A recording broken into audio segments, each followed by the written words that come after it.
მშვიდობისა რიკის პარკის პრეზენტაცია ახალი რეკრეაციული და გასართობი ზონა თბილისის ისტორიულ ნაწილში დღეს პრეზიდენტმა გახსნა. მზადება აღლუმისთვის ქართული არმიის უახლესი შეიარაღება და სუხიშვილების გრანდიოზული ხორუმი კიდევ რას უპრიზებელდება მაყურებელს 26 მაისს. ბრძოლა მსოფლიო თასის ალაფისთვის რაგბის ახალგაზრდული ნაკრებები ერთმანეთს თბილისში ეჯიბრებიან. საქართველოს ნაკრებმა დღეს პირველი გამარჯვება მოიპოვა. სრული ანშლაგი ათენის მუსიკის სასახლეში ფონდი იავნანას მიერ ორგანიზებული ყველაზე მასშტაბური საერთაშორისო პროექტი. ხდებოდა 2700 კაციან დარბაზში, სადაც ბილეთის შოვნა შეუძლებელი იყო. ის მთავარ თემებს კურიერის გუნდი წარმოგიდგენთ. ლაჯრები, შიშრები და სააკაშვილთან შეგრულებული არიან ბატონი ოქრუაშვილი და ბატონი ბიძმარშვილი. კიდევ ერთი ცუდ დაპირება და შეუსრულებელი მისია. რატომ გადაიფიქრა ირაკლი ოქრუაშვილმა საქართველოში ჩამოსვლა? რას ნიშნავს საქართველოს რებრენდინგი ტურიზმის განვითარებისთვის და როგორია ქვეყნის ახალი ტურისტული კონცეფცია? უკვე მთავარია მოხდეს მისი სწორად პოზიციონირება როგორც ტურისტული ქვეყნის.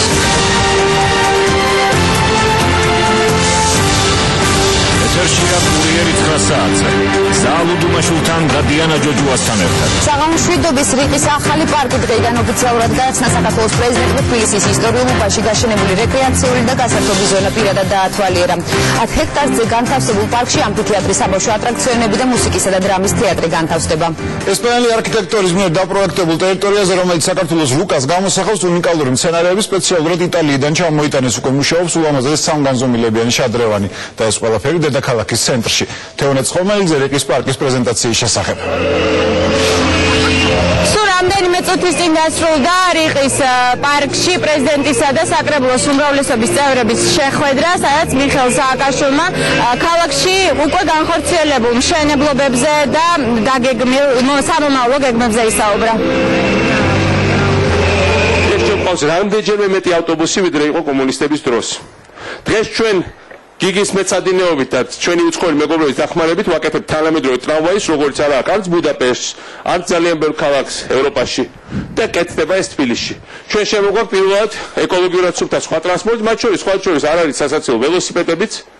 მართალია თბილისი მთიანი ქალაქია, მაგრამ ჯერეთი ესეც არ უშლის ხელს ბევრ ქვეყანაში მთიან ქალაქებში და თბილისის ზღვის გარშემო კეთდებულ არის ბევრ სხვა ადგილზე, რათა კეთდებოდეს ველოსიპედები. ჩვენ შემოგვაქვს ახალი სპორტული ობიექტები, პირველად მთელი ქალაქის მასშტაბით. არა მხოლოდ თბილისის ცენტრში, არამედ თქვენ იცით, რომ გაიხსნა ორთაჭალაში ძალიან დიდი აუზი, ძალიან ბევრი სპორტული ობიექტი შენება გდანში, ვარკეთილში, ვაზისუბანში, დიღომში. ერთ სიტყვით, ყველგან სადაც ადრე უბრალოდ მიიჩნეოდა, რომ ეს იყო ესე ჩამორჩენილი და მიგდებული რაიონები, ვარკეთილში უბრალოდ ბოლოს მიწაზე დაასხეს გუდრონი და ჩასვეს შიგ 16 სართულიანები, რომელიც არის გადახრილი, იმიტომ რომ არავის აუზრუნია, რომ საფუძველი გაუკეთებია. ზუსტად იგივე სიტუაცია ნუცბის პატოებზე. რას გიყვებით, მე თვითონ თბილისის საკრებულოს თავმჯდომარე ვიყავი და აქ ხართ წევრები, დეპუტატები, რომელიც ყოველდღიურად ხვდებით თქვენ აუმჩევლებს და იცით რა პრობლემებია ხალხს. თბილისში ხდება ის, რაც ძალიან დიდი ხანი არ მოხდა. პრაქტიკულად კეთდება ახალი გეოგრაფია ქალაქის. იმიტომ რომ თბილისში აქამდე იყო ესე სანაპირო, რომელიც ააშენა ლავრენტი ბერიამ, ჩამოდიოდა მანამდე ვარანცოვმა ააშენა რუსთაველი და ეს ყველაფერი გააკეთა გოლოვინის პროსპექტი, უნდა ჩამოსულიყავით ცენტრში გარეუბნებიდან, გაგევლო და მე გასულიყავით ქალაქგარეთ. ახლა თქვენ იცით რომ თბილისში რკინიგზის გადანაცვლების ხარჯზე კეთდება პრაქტიკულად პარალელურად სანაპირო ახალი ავტობანი, რომელიც კახეთის ავტომატზე პირდაპირ დაჯდება, კახეთის ავტომანი მიუერთდება თავის მხრივ რუსთავის გზატკეცილს, შემდეგ მიუერთდება მცხეთას და რეალურად აღარ არსებობს გეოგრაფიული ცენტრი ძველი გაგებით. არის ყველაფერი იტვირთება, არის გდანელი ისევე წავა ვაზისუბანში პირდაპირ, ვარკეთილელი წამოვა პირდაპირ მცხეთაში, მას არ მოუხდება აქ ჩამოსვლა, მას არ მოუხდება რამდენიმე ტრანსპორტის გამოცვლა. თქვენ იცით რომ პირველად განახდა მეტროების მშენებლობა მრავალი წლის განმავლობაში, არადა ჩვენ საუკეთესო ჩვენი მეტრომშენები აშენებდნენ მეტროს ბოლო აწლეულებში რობოსკოვში და ზოგიერთ სხვა ევროპულ დედაქალაქშიც კი. ესენი გრუბუნდებიან როგორც იქნება თბილისში, ერთ სიტყვით თბილისი ხდება ქალაქი, რომელიც იქნება უფრო კომფორტული ჩვენი მოქალაქეებისთვის. ეს ასევე ხდება ქალაქი, რომლითაც ვიამაყებთ ვიზუალურად და ესთეტიკურად. მე თვითონ დავიბადე პლეხანოვზე და მახსოვს, რომ ჩემი ბავშვობიდან ეს იყო ძალიან ძიმე შესახედი რაიონი. ჩაოხრებული, ჩამონგრეული, ჩახავსებული, დაშმორებული. მაგრამ ციტული არაფერი კარგი იქ არ იყო შესახედავად. ახლა მას შემდეგ რაც გიგიმ დათონინიძემ, არქიტექტორთა თელმა ჯგუფმა ყველამ ერთად ვიმუშავეთ პლეხანოვი, რაც იყო ძველი პლეხანოვი, ემსგავსება პრაქტიკულად პარიზს. და ეს არ არის არაფრის გაზვიადება. აღმოჩნდა, რომ არსად მართლა პრაღისა, ბუდაპეშტის სამხრეთ, აღმოსავლეთ და პეტერბურგის სამხრეთით ამ სილამაზის ურბანული ცენტრი ამ რეგიონში ნამდვილად არსად არ არსებობს. მე აღარ ვლაპარაკობ ჩვენს იქით აზიაზე, იქ საერთოდ ამ ხრივ ყამირია. ეს საგანძური ქონდა და ამას ჩვენ ვერ ვამჩნევდით. მე პირადად გავიზარდე, რომ ისე რომ ამას ვერ ვამჩნევდით. რა თქმა უნდა, ძალიან ბევრი რამ მკეთდება საგზაო უსაფრთხოების თვალსაზრისით. გვითამოიძნის ესტაკადა და განმუხტული მოძრაობა ვაკეში ამის ნათელი დასტურია. ხიდები, რომელიც ზემოდან გადადის, ამისთვის ძალიან მნიშვნელოვანი ინდიკატორია. ჩვენ რა თქმა უნდა უნდა ვიმუშაოთ იმაზე, რომ თბილისი გახდეს ნულოვანი ავტოსაგზაო შემთხვევების ქალაქი. ძალიან მკვეთრად უნდა გავამკაცოთ კონტროლი ნასვამ მდგომარეობაში ავტოტრანსპორტის დარებაზე, არავის ეს არ ეწყინოს. ვისაც დალევა უნდა არის საკმარის საშუალება ამ ქალაქში, რომ სხვა უფრო უსაფრთხოდ მიხვიდეთ სახლებში და პოტენციურ მკვლელებად არ ვიქცეთ და თელი ცხოვრება არ გაგვიხდეს ეს სანანულად. ბევრად უფრო მეტი მიწისქვეშა გადასასვლელი გვჭირდება. ძალიან ბევრი საკითხია იმისათვის, რომ თბილისში არც ერთი ჩვენგანის ოჯახის წევრი, არც ერთი ბავშვი, არც ერთი უფროსი აღარ გახდეს არასდროს ავტოსაგზაო შემთხვევების ხვერპლი. ჩვენ იცით, რომ შემოვიტანეთ კამერები და ამან ძალიან კარგად იმუშავა. ზუსტად ასევე უნდა გავაგზავნოთ ამ მიმართულებით მოძრაობა, იმიტომ რომ ჩვენ გვაქვს ევროპის ერთ-ერთი ყველაზე უსაფრთხო დედაქალაქი კრიმინალური თვალსაზრისით. აი ახლა ევროპელებმა ჩაატარეს გამოკვლევა და პირი დააღეს. ამდენი წელი უგონებდნენ, რომ აი ნულოვანი ტოლერანტობის პოლიტიკა რა არის, რადგანაც ამდენ წვიმა დანაშაულს როიჭერთ, ცოტა ცხვირს გვიწევდნენ და ცოტა ზემოდაქონდ უყურებდნენ. ახლა საქართველოში ატარებენ სემინარს, რათა ისწავლონ, როგორ მოახერხა საქართველოს იმის ხარჯზე, რომ მართლა ძალიან თანმიმდევრულად აღმოფხვრა კორუფცია სამართალდაცვა სტრუქტურაში და იყო ძალიან დაუნდობელი დანაშაულის მიმართ. როგორ მოახერხეთ ჩვენ დანაშაულის 5-ჯერ 6-ჯერ შემცირება. 5-ჯერ 6-ჯერ. ეს ვერ მოახერხა ვერც ერთმა ქვეყანამ სოფლიოში ბოლო რაც მახსენდება პერიოდში და მე თვითონ დასწავლე მაქვს სისხლის სამართალი და გავცვლი ამ სფეროში საკმაოდ გასწავლულად. ეს მოხდა ყველას ერთობლივი ქმედებების შედეგად. ის რომ გარაჟებს როცა ვანგრევდით, გვიწყობდნენ რევოლუციებს, გვიწყობდნენ ქუჩებში გამოსვლას, მაგრამ ამ გარაჟების დაცვა დღეს ჯერეთი მანქანას აღარავინ აღარ იპარავს და გარაჟის აუცილებლობა არ არის და გარაჟი ქონდეს მხოლოდ იმიტომ, რომ იქ შეინახო წვილი და კომბოსტო, ეს არ არის მე მგონი საკმარისი მიზეზი. ამავე შეხვედრაზე პრეზიდენტმა მიმდინარე პოლიტიკურ მოვლენებზეც ისაუბრა. შევქმნით, რა თქმა უნდა, იწვევს ზოგიერთის ძალიან სერიოზულ გაგიზიანებას. ზოგიერთის არა, ჩვენ გვაქვს უფლება, რომ უწოდოთ ვისი იმპერიული სივრცის და მისი ხელმძღვანელის ბატონი პუტინის. საქმე იმაშია, რომ ჩვენ ამასთან არც პიროვნული დაპირისპირება არ მქონია მე არც არასდროს, არც რამე პიროვნული შეუთავსებლობა, არც მით უმეტეს შელაპარაკება არ მოусულია ყოველ შემთხვევაში ჩემი მხრიდან. მაგრამ ჩვენი მთავარი ოცნებები დაეტაკა ერთმანეთს. მისი მთავარი ოცნება იყო თავიდანვე ამ კაცმა თქვა ეს პატიოსნად საბჭოთა კავშირის აღდგენა. გაერთიანება იმ სივრცის, რასაც ერქვა საბჭოთა კავშირი. ამ სივრცის მარგალიტი, ამ სივრცის გვირგვინი ყოველთვის იყო საქართველო. ჩვენი ოცნება იყო ჩვენი ერთიანი საქართველოს შექმნა, რომელიც ორიენტირებული ხდება დემოკრატიულ თავისუფლების ღირებულებაზე, აღშენებლობაზე, ადამიანის განთავისუფლებაზე, განათლებულობაზე, სოფლიოში წამყვან როლზე. ერთ სიტყვით მასაც უნდა თავისი, რაც მას წარმოიგია თავის სამშობლოს აღდგენა და ჩვენს გსურდა ჩვენი სამშობლოს აღდგენა. ოღონდ ჩვენ სხვადასხვა სამშობლო გვაქვს. ჩემი სამშობლო არ არის საბჭოთა კავშირი. ვიღაცების სამშობლო შეიძლება უმცირესობის, მათ შორის საქართველოს ჯერ კიდევ არის საბჭოთა კავშირი. მე გავატარეთ ჩემი შეგნებული ცხოვრების დიდი ნაწილი საბჭოთა კავშირის არ იყო ჩემი სამშობლო. მე არ მენატრება საბჭოთა კავშირი, მე არ მიყვარდა საბჭოთა კავშირი და მე ყველაფერს გავაკეთებ, რომ არასდროს აღარ დაბრუნდეს საბჭოთა კავშირი საქართველოში. აქედან გამომდინარე, მათი ოცნება იყო არა არის საბჭოთა კავშირის აღდგენა. მაგრამ თავარი ნიუანსი, რაც განგვასხვავებს ჩვენ ოცნებას მათი ოცნები და ჩემი მეგობრებო, არის ის, რომ მათი ოცნება არის ორიენტირებული წარსულზე, იმის აღორძინებაზე, რაც ვერც მკვდრეთით ვერ აღდგება და ვერც ვერასოდეს ვერ აღორძინდება და ჩვენი ოცნება არის გათვლილი იმაზე, რაც ჩვენ არასდროს არ ქონია, მაგრამ რაც ძალიან გვინდა რომ გქონდეს 21 საუკუნის ძალიან წარმატებული თავისუფალი დემოკრატიის შექმნაზე. ამიტომ ჩვენ ვართ მორგებული მომავალზე და ისინი არიან ორიენტირებული წარსულზე. მომავალი ყოველთვის დაამარცხებს წარსულს. სიკეთე ყოველთვის დაამარცხებს ბოროტებას და სიკეთე არის მომავლის ხარეს. ესე იგი სიკეთე არის საქართველოს ხარეს.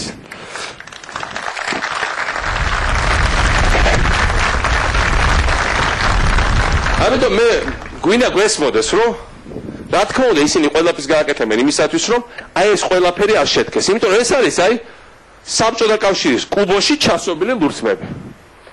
თითოეული ეს შენობა. იმიტომ ეწევს სხვა ჩვენს ჩვენი შენობები განსაკუთრებულ გაღიზიანებას ვიღაცებს, მათ შორის საბჭოთა ნოსტალგიით შეპყრობილი ხალხის.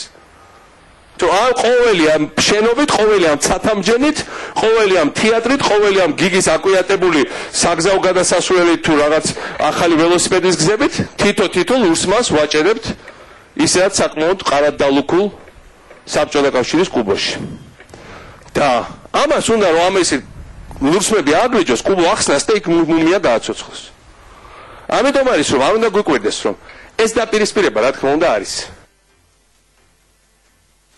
ის რომ ქუჩაში ვიღაცები მასკარადებს გვიწყობენ ეს არაფერი გასაკვირია საქართველოს ისტორიას ეს არ უყვირს. ისტორიულად უმცროსი უფლისწული რომელსაც უფროს შვილს ერგოს ყახტი ან თავარი ვეზირი რომელიც მეფე არ წყალობდა ან რომელიღაც ხარის ფეოდალი რომელსაც თელი საქართველოს შაგდება უნდა ხელში ყოველთვის გარბოდა ან სპარსეთში ან ურდოში ან პეტერბურგში ან სხვა ადგილებში ოსმალთა იმპერიაში და ყოველთვის ეუბნებოდა მე ვარ ყველაზე მთავარი ჩემთან დაიჭერეთ საქმე ჩაგაბარებთ საქართველოს გაკოჭოს ოღონდ რა თქმა უნდა ეხა მეფის თანამდებობა ან თავარი ვეზირის მაინც მე მეკუთვნეს. ამაში გასაკვირი არაფერი არ არის.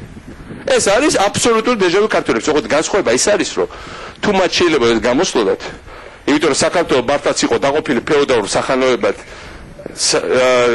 საათაბაგოებად, უბრალოდ ხარეებად, გათიშული, ცალკე სამეგრელო, ცალკე იმერეთი, ცალკე კახეთი, ცალკე ზოგჯერ თბილისი, ცალკე აფხაზეთი. ახლა ჩვენ გვაქვს ქართული სახელმწიფო. ამიტომ ეს ყველაფერი რა თქმა უნდა არის ერთხელ დეჟავუ, მაგრამ ეს არის ზუსტად ის რა მიზეზითაც საქართველოს ადრე ვერ აშენებდა ამ შენობებს, ზუსტად ამ მიზეზითაც საქართველოს ეს ხალხი ვერაფერს ვერ უბრალოდ ამ მიზეზით, რა მიზეზით ვაშენებთ ახლა ამ შენობებს, ზუსტად ამ მიზეზით ვერაფერს ვერ გვიზამს ყველა ეს ადამიანი. მაგრამ მე თქვენ გეტყვით რისთვის ჭირდებათ მათ ეს მასკარადები. ჭირდებათ იმისათვის რომ იქნებ ვიღაცა ტელევიზორში ვერ ენახავს და ამაში ფულს იხდიან გადადოს თავისი ვიზიტი. ვიღაც ინვესტორმა რომელიღაც ესასტუმრო არ ააშენოს. ანუ ვიღაც ტურისტი და სავსე აკავრება ტურისტებს ბოღმა აღწევს. ერთ კაცს რომ ამ ტურისტებს ხედავ, იმიტომ რომ მათ მიაჩნია ეს თავისია. რითომ რა ვისი უფლებით ჩამოდიან ესენი ყველანი და არ გადიან FSB-ს მესაზღვრეების კონტროლს თბილისში, ქუთაისში, ბათუმში, აეროპორტებში. ახო საბჭოთა მესაზღვრეები უნდა იდგან. რატო ჩამოდიან, რატო დადიან თავისუფალ, რატო მიაჩნიათ უცებ რომ საქართველო არის თავისუფალი ქვეყანა. ესე უნდა დადიოდნენ რუსეთის ერთ-ერთ პროვინციაში.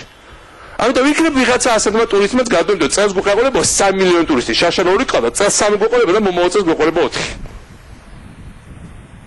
ამიტომ ეს მასკარადები შეიძლება ჩემთვის პირად სასაცილო იყოს, მაგრამ მათი გათვლა არის ძალიან ნათელი.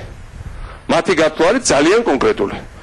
იქნებ როგორმე გვიწყირო, იქ ბომბით, იქ ჩემ ნერვების მოშლით, იქ რაღაცის ვიღაც ჟურნალისტის მოსყიდვით და რამე ცუდი სტატიის გამოქვეყნებით, იქ ვიღაცის მასკარადების მოწყობით რომელიმე თბილისის ქუჩაზე რომ თავარია მოხდე ტელეობიექტივებში. იქ რაღაცა ქვისროლით. მაგრამ ერთი რაღაცა ოღონდ გამორჩათ. ჩვენ ეს ყველაფერი გავლილი გვაქვს, ჩვენ ეს ყველაფერი შესწავლილი გვაქვს და ჩვენ ეს ყველაფერი ვერ შეგვაჩერებს. უმრავლესობასთან შეხვედრამდე მიხეილ სააკაშვილმა პირადად გახსნა და დაათვალიერა რიყის პარკი, რომლის კონცეფციაზე და განვითარებაზე მუშაობას თბილისის მერიამ 2009 წლიდან დაიწყო. მიხეილ სააკაშვილმა ჯერ მეტეხის ქუჩიდან გადმოხედა იმას, რისი გაკეთებაც თბილისის მერიამ საკმაოდ მოკლე ხანში შეძლო.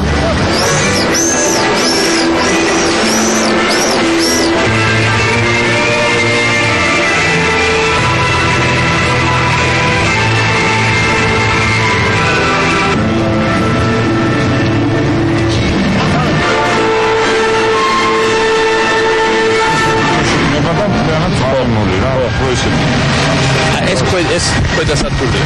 ხო, მიწის ზემოდაედი. ზევიდან ეს ამის დონე. საბაგირო ზემოდაედია, ხო? საბაგირო სადაც აი იქ დადგება და სად იქნება ნარიყალაში? აი ნარიყალას აქეთკენ რა. კუთხეში? თვითონ აი ზეგლის ცოტა მარჯვნივ რა. ანუ რომ მათთვის დედასთან. არა, იძაა შორია, იქ უფრო ახლოს რა. შუაში ესე იგი მუზეუმ შორის იყო. აი იმ საერთოდ შენობა როა, აი მაგას შორის ხო დაახლოებით ხანდი. აქ ესე გადაეფარება და ზევიდან იქნებს მწვანე მოლი რა. რიყის პარკში პრეზიდენტ მიხეილ სააკაშვილს მგიდობას უწევდა თავად ქალაქის მერი გიგი უგულავამ დეტალურად დაათვალიერებინა მიხეილ სააკაშვილს ყველა ის ადგილი, რომელიც უკვე გახსნილია რიყის პარკში. აქ არის რამდენიმე საბავშვო მოედანი, დასასვენებელი ადგილი, ფუნქციონირებს ამფითეატრი, სადაც დაგეგმილია სხვადასხვა ღონისძიების მოწყობა. დღეს მიხეილ სააკაშვილმა და გიგი უგულავამ საფუძველი ჩაუყარეს მუსიკისა და დრამის თეატრის და საგამოფენო დარბაზის მშენებლობას, რომელიც იტალიელმა არქიტექტორმა მაქსიმილიანო ფუქსასიმ დააბრუნებდა. აქ შეყვარებული რას მოეფარებთ? ხო, აბსოლუტურად.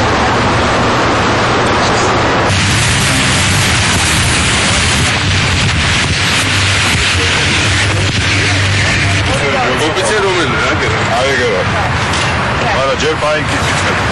აჰა, მოწერე ხელი. გაწიეთ მიკროფონები გაწიეთ.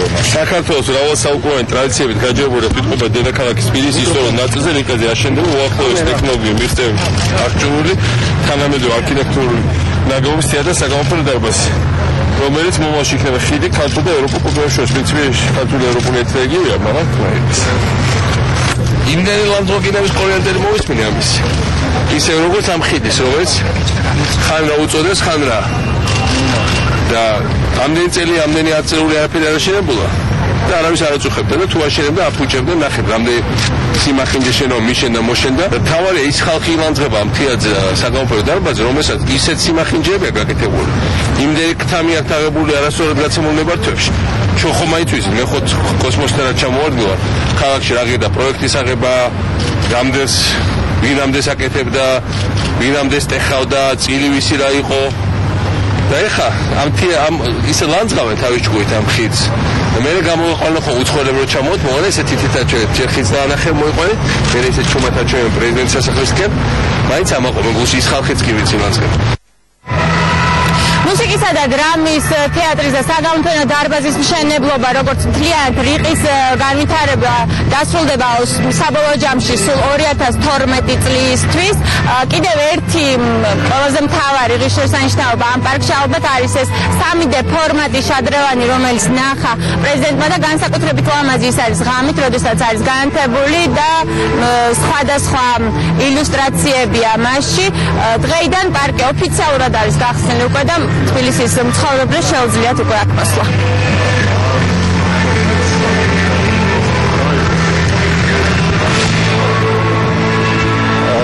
ესპენა თეატრაპაიძე რიყის პარკის პრეზენტაციის შესახებ.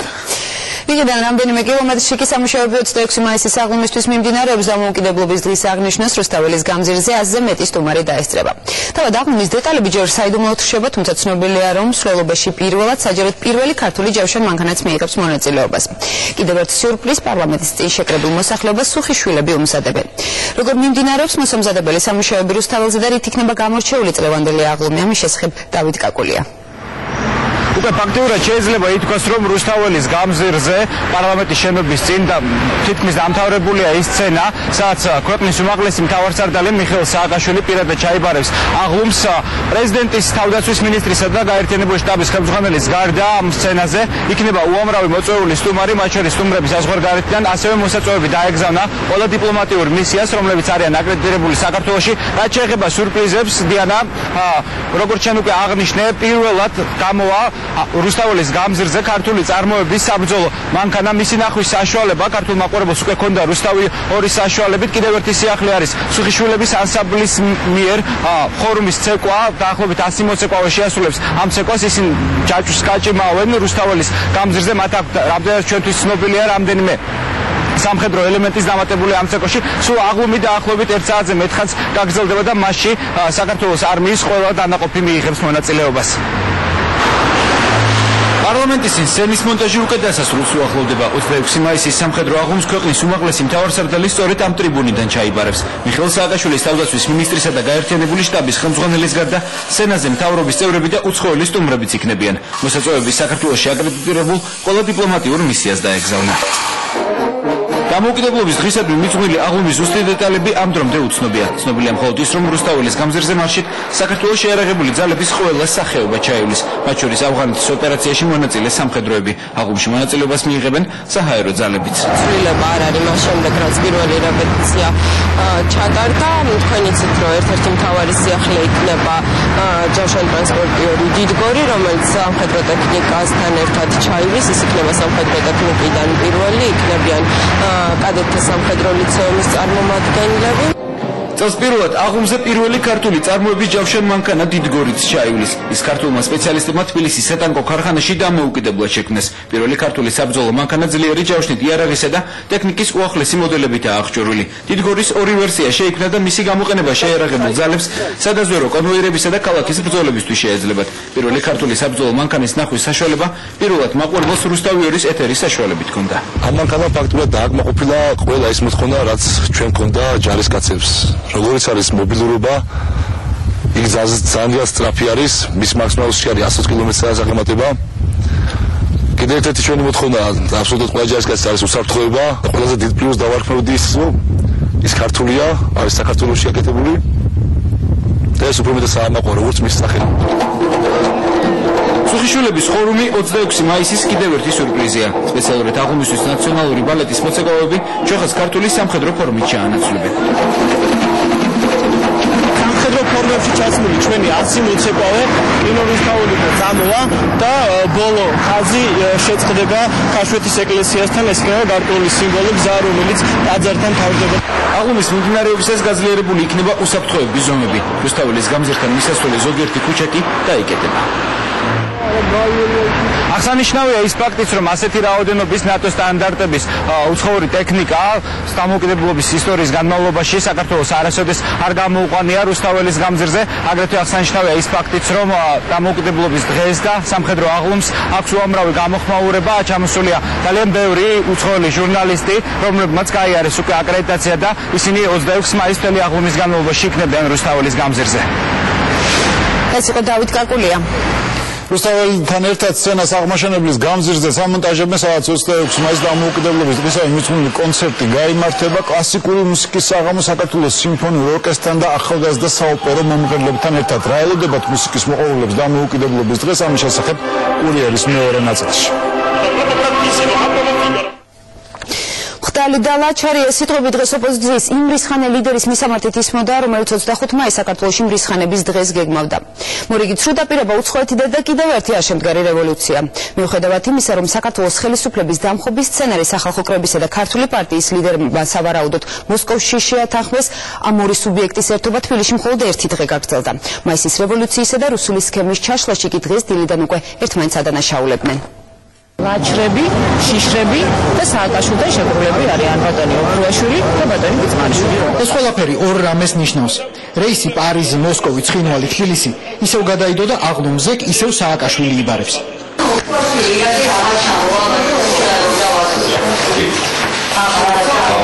ეს აქციები სულ მეოთხე დღე იყო და ამ განცხადების შემდეგ ხელისუფლება უკვე ლამის ყველას დაავიწყდა. ორი ოპოზიციური პარტია მთავარ მტერს ერთმანეთში ხედავს. ორი ლიდერი საჯარო ხელნაკოცნას ორი დღის შემდეგ მოჰყვა ტაში, მაგრამ არ მოჰყვა გაგრძელება. ისეთი, რომელიც ოპოზიციას შანსს დაუტოვებდა. ორი პარტიის ერთობა სულ ერთ დღეს გაგრძელდა. ოქრუაშვილის გუნდმა 25 მაისს აულაბრის რეზიდენციასთან დაგეგმილი თავისი აქციის რეკლამისთვის ბურჯანაძის აქცია მშვენივრად გამოიყენა. 25-ში გამოვაცხადოთ გადამწყვეტი ბრძოლა. ბრძოლა, როდესაც დამთავრდება სააკაშვილის ხელისუფლება. გამოვაცხადოთ მრისხანების დღე. ჩვენთან ერთად იქნება ასევე ადამიანი, რომელიც ამ ხელისუფლების მიერ განდევნილია საქართველოდან. ირაკლი ოქრუაშვილის დაწესება 25-ში. 25-ში 12 საათზე დავამთავრეთ ერთად ეს რეჟიმი. ჩვენ ვიქნებით ჩვენ ძმებთან ერთად და ერთად დავამთავრეთ. აქ იქნება ყველა, ვისაც საქართველოსთვის უძღებს გული. 25-ში თავსახად გეუბნებით. მე ვიქნები საქართველოში ჩემს ხალხთან ერთად. არ ვისაუბრებ არანაირ კონკრეტულ დეტალზე, იმიტომ რომ დამიჯერეთ ალბათ ეს არ არის ახლა განსახილველი საჯაროდ და პირდაპირ ეთერში. 25-ში როგორც მინიმუმ ჩვენ შევძლებთ იმას, რომ სააკაშვილის ხელისუფლება დავასრულოთ დიდი დანაკარგების გარეშე. მურჯანაძე საკმაოდ გამოცდილია იმისთვის, რომ ლიდერობის დაკარგვის საფრთხე ვერ შეემჩნია. რა სადავეების აღებაზე ნელაპარაკებით? სადავეები აქვს სახალხო კრებას ხელში და იმიტომ კი არა რომ აქ არის ლაპარაკი რაიმე ტიპის ესე ვთქვათ პრივატიზებაზე ამ პროცესის, იმიტომ რომ ჩვენ ვართ პასუხისმგებელი იმ ადამიანების წინაშე, რომელიც სახალხო კრების რწმენით მოვიდა ამ აქციებზე. მე რატომ მეკითხებით ირაკლი ოქრუაშვილის განცხადებებს? არა, მე არანაირად არ მესმის, მე არ ვიცი და არ ვაპირებ ოქრუაშვილის განცხადებებზე კომენტარის კეთებას. სახალხო კრებას აქვს მშვიდობიანი გეგმა და არანაირი დანაკარგების წინასწარ დაშვება ჩვენ ამდულად არ ვაპირებ. ინტრიგა და გაერთიანების მოლოდინი დღისა და ღამის განმავლობაში შენარჩუნდა. ამიტომ ოქრუაშვილის პარტიის დღევანდელი ბრიფინგისგან ყველა დაანონსებული რევოლუციის დეტალებს ელოდა.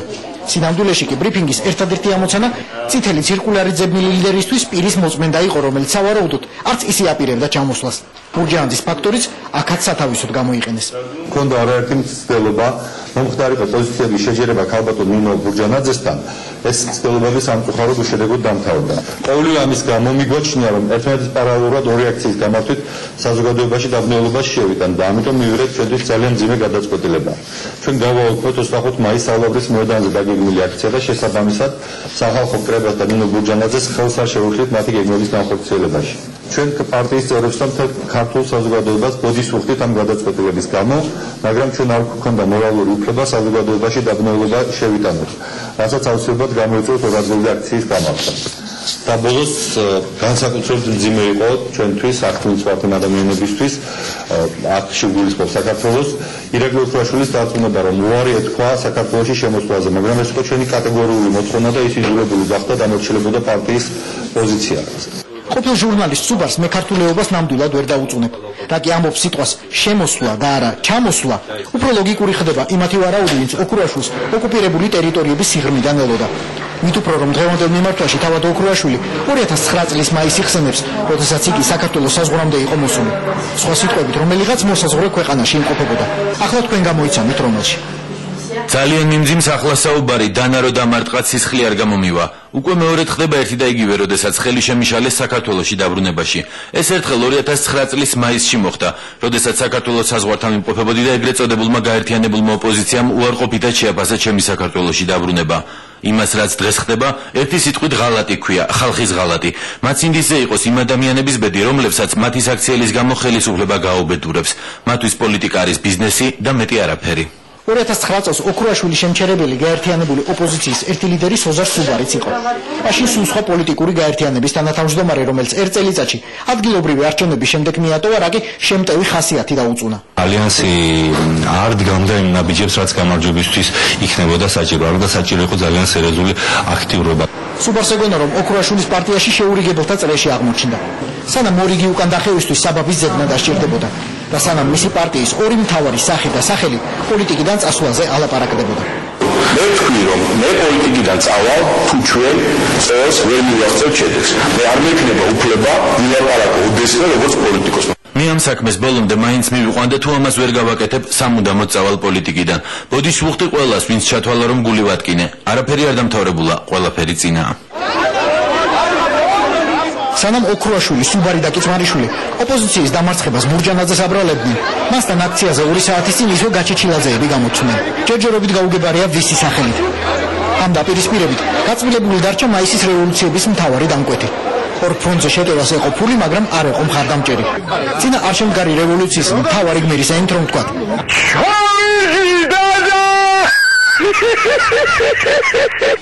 ახლა ისევ დადგა დამშვიდობების მომენტი. ამჯერადაც ბევრი პოლიტიკური გმირი და მათი გამოცხადებული პარალელური რევოლუციები სულ სიმღერ-სიმღერით უნდა გავაცილოთ. სახალხო კრებავ ჩაო, ქართულო პარტიაო ჩაო და ბელაც ჩაო.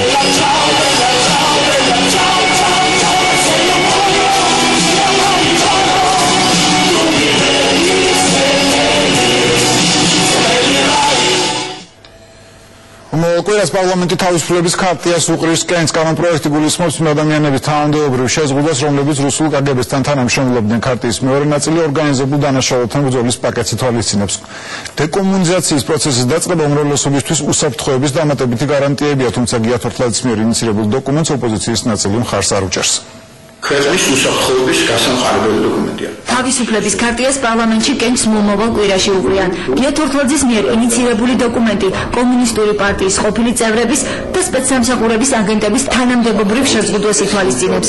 კანონის ამოქმედებისთანავე ლუსტრაცია სახელმწიფო სტრუქტურებში მაღალ თანამდებობებზე მომუშავეებს შეეხებათ. იმ შემთხვევაში თუ პირი აგენტურულ საქმიანობას ნებაყოფლობით აღიარებს, თანამდებობიდან გათავისუფლდება, მაგრამ მისი საქმე დაიხურება და კონფიდენციალური გახდება. კანონპროექტი ავალებს CSKO-ს და ავალებს შესაბამის ორგანოებს, რომ ის ადამიანები, რომლებიც თანამშრომლობენ და ხვდებიან ასე ვთქვათ აი ამ ელექტრონიზების ნაწილში, თუ დააპირებენ კენჭის ხელს, საზოგადოებისთვის გახდება ცნობილი, გაიხსნება მაშინ მათი ანკეტები, მათი საქმეები. ამ ადამიანებს, რომლებიც დღენიადად ფიქრობენ და უკვე ხმამაღლა ამბობენ, რომ უნდა რუსეთშია, რომ უნდათ რომ აქ რეჟიმი შეიცვალოს, ეგენ ვერ გამოვიდნენ ვერადოს ამ ქვეყანაში ხელისუფლებაში. დაუწევდა აკიბეს და პარლამენტის წევრების ზუსტად შემოგვიყვეს ზუსტად ხო? როგორც შეიძლება ბევრი დაუგროვდათ აქ საუსტრია ხო? ეთქობა ეს რომ ჩავარდებოდა და ეგ ამოიღეს ეგრაცია. ოპოზიციის ნაწილი კენჭისყრაში მონაწილეობას არ აპირებს. ჯონდი ბაღათურიას გია თორთლაძის დოკუმენტში განსაკუთრებით ანტიტერორისტულ ღონისძიებათა პაკეტი არ მოსწონს. ქართული დასის ლიდერი თვლის, რომ თავისუფლების ქარტიის მიხედვით შინაგან საქმეთა სამინისტრო დამატებით მაკონტროლებელ ფუნქციას შეიძენს. დოკუმენტი ანტიტერორისტული ღონისძიებების ფარგლებში სასაზღვრო გამშვ პუნქტებზე კონტროლის გამკაცრებასაც გულისხმობს. თავისუფლების ქარტიის ამოქმედებაში ეჭვეპარებათ ქრისტიან დემოკრატებსაც. ნორმა, რომელიც მოითხოვს რაღაც დოკუმენტაციის წარმოქმნას, რომელიც შესაძლოა საქართველოს საერთოდ არ იმყოფებოდეს, ან თავის დროზე იყოს გატანილი ან განადგურებული, ამის მოთხოვნა ცოტა უცნაურად შეიძლება ჟღერდეს კანონში. ქიმიის მონგრელი ბრძოლა რაღაცა უროსთან, ნამგალთან, ჩაკუჩთან და ლუსმანთან და ინსტრუმენტებთან, რაც აბსოლუტურად არასერიოზულად მიმაჩნია. ხოლო ერთი ნაწილი მისი არის საკმაოდ სახიფათო, რომელიც გულისხმობს ძალოვან სტრუქტურებისთვის დამატებით უფლებების მინიჭებას, რომ ადამიანები გაჩხრიკოს. თავისუფლების ქარტიის ამოქმედების შემდეგ ძალოვანი სტრუქტურების მხრიდან უფლებების გადაჭარბებას გამორიცხავენ მმართველ გუნდში. უმრავლესობაში თვლიან, რომ მიღებული დოკუმენტი უსაფრთხოების გარანტი იქნება. ამით ჩვენ შევამცირებთ იმ საფრთხეს, რომელიც მომდინარეობს უცხო ქვეყნებთან მოთანამშრომლე პირების მხრიდან და ამით უფრო დაცული გახდება ჩვენი პოლიტიკური სისტემა, რაც თავისუფლად ხელშეუწყობს ქვეყანაში დემოკრატიული რეფორმების უფრო სტაბილურ განხორციელებას. ეს კანონი ერთი გზავნილი არის და მესიჯი იმისათვის, რომ ჩვენი ქვეყანა საბოლოოდ უარი განაცხადა საბჭოთა სიმბოლიკაზე და საბჭოთა მენტალობაზე ზოგადად. საბჭოთა სიმბოლიკის აკრძალვის საკითხს სპეციალური კომისია გადაწყვეტს, რომელიც შინაგან საქმეთა სამინისტროს წარმომადგენლებისგან, საპარლამენტო ფრაქციის ხელმძღვანელებისგან და ხელოვნებათმცოდნეებისგან შედგება. იმ შემთხვევაში, თუ საბჭოთა სიმბოლიკა რომელიმე ხელოვნების ნიმუშზეა ასახული, მაშინ არ არის გამორიცხული, ის ოკუპაციის მუზეუმში განთავსდეს. ნაკურიაში თქვენ ასევე ნახავთ საქართველოს რებრენდინგი, როგორია ტურიზმის განვითარებისთვის ქვეყნის ახალი პრიორიტეტები და როგორ უნდა წარმოჩინდეს საქართველო როგორც უნიკალური ქვეყანა. ახალი კონცეფცია, რომელზეც სპეციალისტები რამდენიმე თვე მუშაობდნენ. სარაფიოს მატლების პირველი გამარჯვება ქართველ მორაგბეებმა კანადელები დიდი ანგარიში დაამარცხეს ბრძოლას. მსოფლიო თასწავლა ფისთვის რაგბის ახალგაზრდული ნაკრებები ერთმანეთს თბილისში ეჯიბრებიან. სრული ანშლაგი ათენის მუსიკის სასახლეში და ფონდი იავნანას მიერ ორგანიზებული მასშტაბური საერთაშორისო პროექტი. რა ხდებოდა 2007 კაციან დარბაზში, სადაც ბილეთები კონცერტამდე რამდენიმე დღით ადრე მთლიანად გაყიდული იყო. ჩვენი რეპორტაჟი საბერძნეთიდან კურიერის ბოლოს.